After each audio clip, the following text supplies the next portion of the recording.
mitra tiga cek dongeng baheulana mah banteng teh boga tanduk tandukan mah kuda yang pangna banteng tandukan ge eta teh pamilik kuda kieu cenah sasakalana mah dileuweung nu aya di negeri Spanyol hirup sakumpulan kuda maranehanana teu weleh diudag-udag kulkasieun jeung hariwang rek teu kitu kumaha atuh meh poe maraneh diberi gunung Moro di Baroro teh lain rek diarah namina tapi pikeun diarahkeun jeung manusia sepisan dina hiji poe sakabeh urang ngayakeun riungan maranehna beradami pikeun neangan jalan sangkan bisa hirup cingcing teu dibebari wae nu Moro jalan nu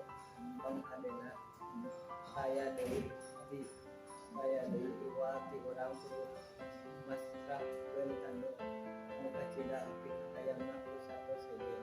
lantaran nurutkeun pananumpikan pangna urang di Baroro ku manusia teh kedah ngabogaan tanduk nu hade pikeun adukkeun cek salah saurang nu sejen ngahaminan tapi saha kira-kirana sato nu daek dipasrahan tanduk urang cek kuda bekas basat taun mah banteng nu menta teh cek kuda belang tah heueuh urang dikeun we ka banteng atuh andi reang bari maraneh haringit temunggalan tek nepungan para banteng sakabeh banteng lain deui barengaheunana dipasrahan tanduk teh kudu harayang tiba urang maranehna teu sadar yen baris dijadikeun panempehan ku antara kuda aya oge nu teu daek mikeun tandukna ngarasal bareun teu nyalahan waktu nu Moro daratang deui nu diboro teh lain kuda tapi banteng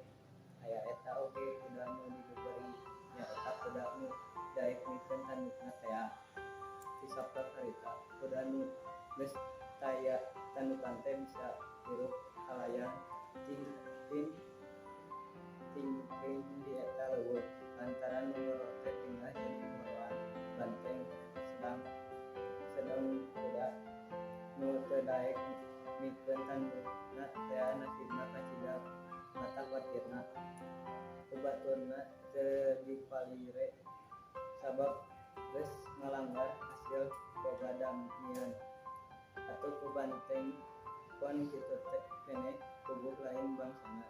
tambah dibebari wae ku nu Moro deui akhirna maranehna pindah ka benua Afrika sato